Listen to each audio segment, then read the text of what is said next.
एक समय में देवपुर नामक एक सुंदर गांव था। उस गांव में अनसुया नामक एक औरत एक छोटे घर में रहती थी। उसका माधव कृष्णा और मनवित कृष्णा नामक दो बेटे भी थे। वो दोनों बेटे अपनी माँ की बात हमेशा मानते थे।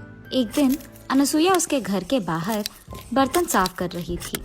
जोर की हवा आने के कारण उसके पड़ोसी घर से एक साड़ी उड़कर अनसुया के मुंह पे आती है। हाँ, ये क्या, कहाँ से आई है ये साड़ी, और वो भी मेरे मुंह पे।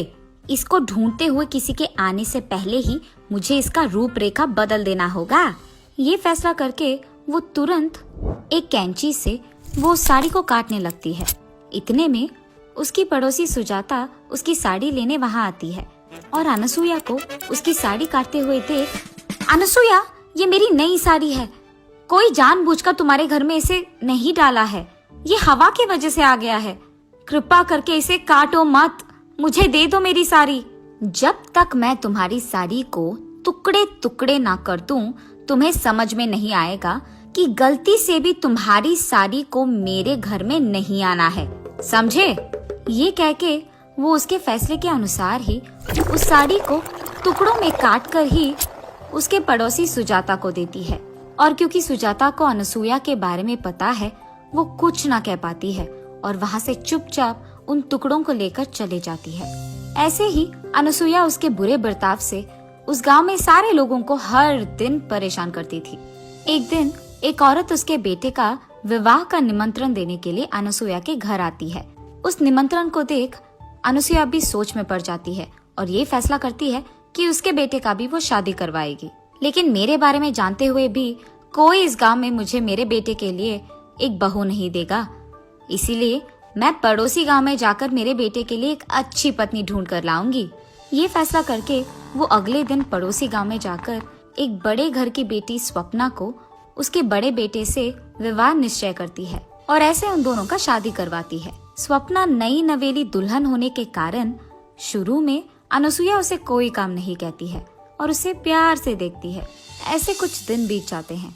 फिर एक दिन स्वप्ना पोछा कर रही थी घर में और अनसुया ये देखे बिना घर में चलती रहती है। उसे ऐसे चलते हुए देख, सासू माँ जरा देख के चलिएगा, मैं पोछा कर रही हूँ तो फर्श अभी गीला है, कहीं अब गिर ना जाए, देख के चलिएगा। ये मेरी बहू की इतनी हिम्मत कि मुझे बता रही है क्या करूँ क्या नहीं। अब तो मैं इसे सबक सिखाऊंगी। मैं वही चलूंगी जहाँ ये पोछा कर रही है, ताकि सारा दिन मैं इसे काम ही करवाऊं। ये फैसला करके अनसुया वही चलती रहती है जहाँ स्वप्ना पोछा मारने की कोशिश करती है। बार बार ऐसे करने के कारण स्वप्ना पोछा करना बंद करके अनसुया को बस देखती रहती है। क्या हुआ बहू, घर साफ करना छोड़कर तुम मुझे क्या घूर रही हो? चलो करो काम। ये कहकर वो अपने बहू के सिर पे एक जोर का धप्पा देती है, जिसके कारण उसकी बहू बकेट को टकराकर नीचे गिर जाती है। हा हा हा, तुमने तो कहा कि मैं फिसल के गिर जाऊंगी, मगर अब तुम ही गिर गई।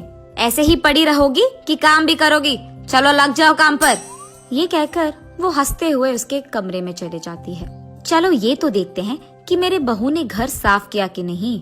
बाहर जाकर देखने पर उसकी बहू वहाँ नहीं रहती है। ढूंढने पर उसकी बहू उसके कमरे में सोते हुए दिखती है। तब अनसुया वहाँ जाकर उसके कंबल को जोर से खींचती है, जिसके कारण उसकी बहू स्वप्ना नीचे गिर जाती है। हाँ, क्या हुआ सासू माँ? मैं सो रही थी और आपने मुझे नीचे गिरा दिया। तुम सो कैसे रही हो?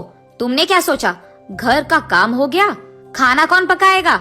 जाकर खाना बनाओ। उसके ऐसे जोर से चिल्लाने के कारण स्वप्ना उठकर खाना बनाने में लग जाती है।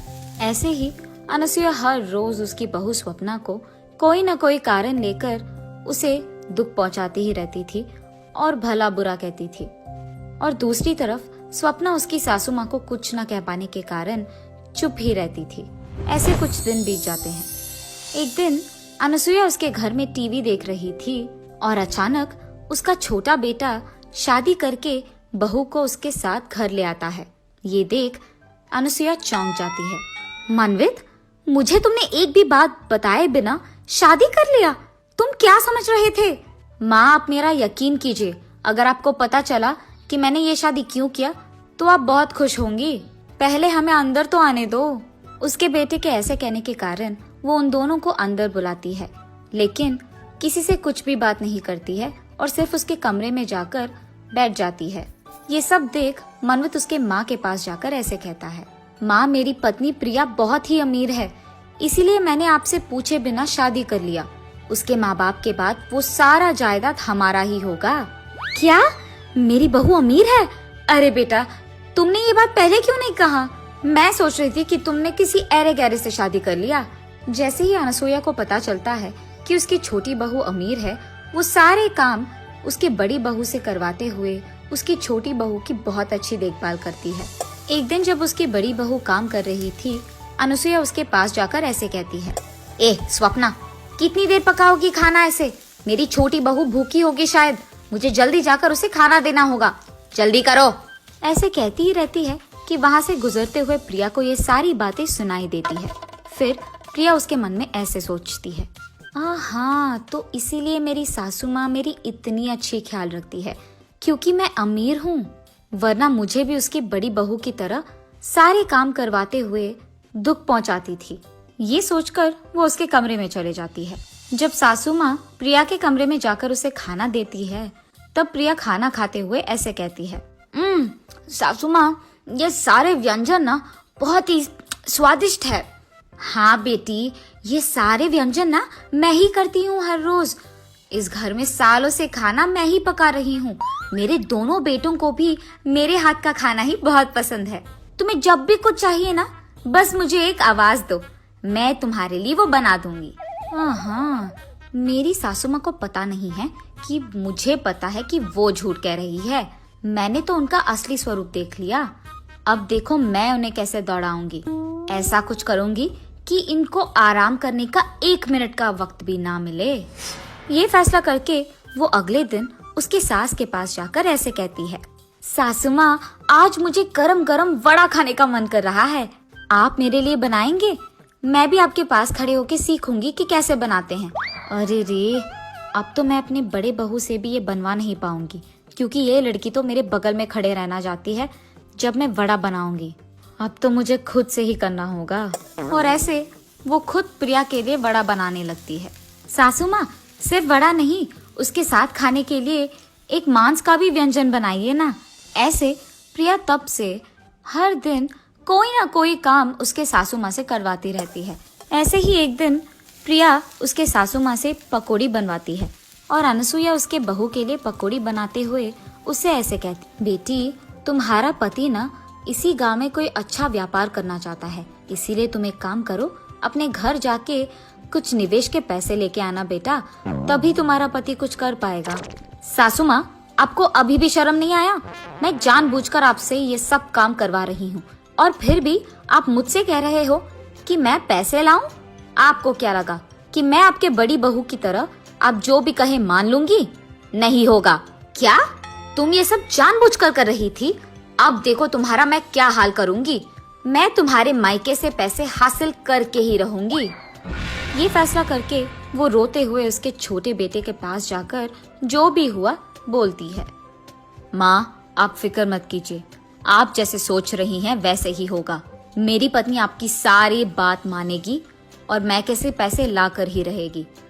ये कहकर वो उसके पत्नी के पास जाकर ऐसे कहता है, प्रिया, अब से तुम माँ के कहे सारे काम करोगी और उनके खिलाफ बात नहीं करोगी और अपने मैके जाकर पैसे भी ला कर दोगी, वरना मेरी माँ तुम्हें इस घर से बाहर भेज देगी। उसके पति के ऐसे कहने के कारण वो उस दिन से उसके घर में सारे काम करती है। ऐसे कुछ दिन बीत जाते हैं।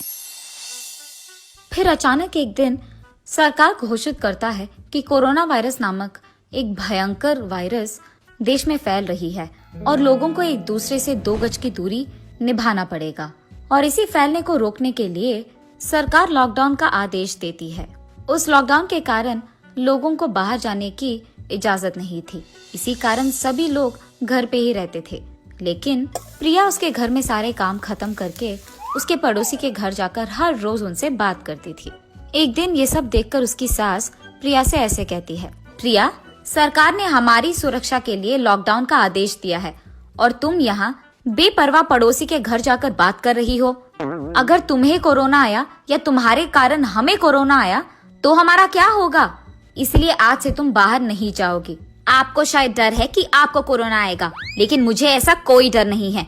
मैं अपनी मन की मालिक हूँ, मुझे जो करना है मैं वही करूँगी। ये कहकर वो हर रोज उसके पड़ोसी से मिलने जाती ही रहती थी। उसके पड़ोसी के घर में किसी को कोरोना आने के कारण वो प्रिया को भी फैलता है, और क्योंकि प्रिया को ये नहीं पता था, उसे बुखार और सर्दी आने के कारण वो डॉक्टर के पास जाकर उसका जांच करवाती है। फिर डॉक्टर उससे कहता है कि उसे कोरोना वायरस आया है और इसे घर पे रहकर अच्छी खाना खाकर दवाइयाँ लेकर उसका ख्याल रखना होगा। प्रिया डर के कारण भला बुरा सोचने लगती है। ये सब मेरी सास के वजह से हुई है। अगर वो नहीं कहती कि मुझे कोरोना आएगा तो शायद ये नहीं होता। अब क्योंकि उसके कारण मुझे आया है, मैं ये देखूंगी कि मेरे कारण उसे भी आएगा। कम से कम तब वो चुप रहेगी और मुझे ये सब काम कहना छोड़ देगी। ये फैसला करके वो उसके घर वापस जाकर उसके ही हाथों से कॉफी बनाकर उसके सास को देती है, और इसी कारण अनुसुईया को भी कुछ ही दिनों में कोरोना वायरस आ जाता है। हा हा हा, सासू माँ, मुझे पता था कि आपको कोरोना आएगा। आप इतने बार कह रहे थे कि मुझे कोरोना आ जाएगा कि मेरे को आ गया, इसलिए मैंने अपने हाथों से कॉफी बनाकर आपको दिया ताकि आपको भी कोरोना आए। अब मुझे बहुत खुशी है। क्या? मैंने तो तुम्हारे भले के लिए कहा था कि तुम्हें कोरोना आएगा, लेकिन तुम इस हद तक गिर गई कि तुमने मुझे कोरोना जानबूझकर दिया। तुम कैसी औरत हो? उसके सास के ऐसे कहने के बावजूद वो उसके मायके चले जाती है, लेकिन जब उसके माँ बाप को पता चलता है कि प्रिया को कोरोना आया है तो वो उसे अंदर आने नहीं देते हैं, जिसके कारण उसे वापस उसके ससुराल ही जाना पड़ा। यहाँ स्वप्ना उसके सासू माँ को और प्रिया को कोरोना आने के कारण उनकी सेवा करते हुए, उनके लिए खाना बनाते हुए, उनको दवाइयाँ देते हुए उनकी बहुत अच्छी ख्याल रखती है। कुछ दिन बाद अनुसुईया और प्रिया को कोरोना कम हो जाता है और ऐसे कुछ दिन बीत जाते हैं। फिर एक दिन अचानक टीवी में ऐसी खबर आता है कि कोरोना का दूसरा वेव शुरू हुआ है। ये देख अनुसुईया तुरंत सोचती है कि उसे ये बात उसके दोनों बहू से कहना है। बेटा स्वप्ना, प्रिया, मैंने अभी अभी टीवी में देखा है कि कोरोना का दूसरा वेव आ गया है और इस बार वो दुगना भयंकर है और लोगों की मरने का संख्या भी बहुत बहुत बढ़ गया है। हमें चौकन्ना रहना होगा। मेरे बर्ताव के लिए मैं माफी मांगती हूँ। मैं अब ये सिर्फ तुम्हारे भले के लिए कह रही हूँ। कम से कम इस बार तो मेरी बात मान लो। अरे सासू माँ, आप तो बड़े हैं। आपने अगर हमें कुछ एक दो बात कह भी दिया तो कोई नहीं, हम समझ सकते हैं।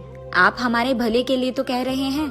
फिक्र मत कीजिएगा, हम इस बार ख्याल रखेंगे। हाँ बेटी स्वप्ना, मुझे पता है कि मैंने तुम्हें बहुत दुख दिया है, लेकिन फिर भी जब वक्त आया तो तुमने ही मेरा ख्याल रखा है बेटा। तुमने तुम्हारे मन में मेरे खिलाफ कुछ भी नहीं रखा और मेरा इतना अच्छा देखभाल तुमने ही किया। मुझे मेरे बर्ताव के लिए माफ कर दो बेटी। आइंदा मैं ऐसे कुछ नहीं करूंगी। सासू माँ, अब मुझे भी माफ कीजिए ना। मैंने अमीर होने के नाते बहुत गर्व से और अहंकार से आपसे बात किया है और ये अच्छा नहीं है। मुझे मेरी गलती का एहसास हो गया है और इस बार मैं ऐसे नहीं पेश आऊंगी। हम सब एक ही बात पे रहेंगे। अगर मैं आपकी बात सुनती तो मुझे कोरोना नहीं आता और ना ही मैं आपको कोरोना देती। अब मैं अपना सबक सीख गई, आइंदा ऐसे कभी नहीं करूंगी। ऐसे वो तीनों उनके बीच के फासलों को मिटाते हैं और हमेशा के लिए खुश रहते हैं। कुछ दिन के बाद कोरोना वायरस पूरा चले जाता है और सभी लोग खुशी से रहते हैं।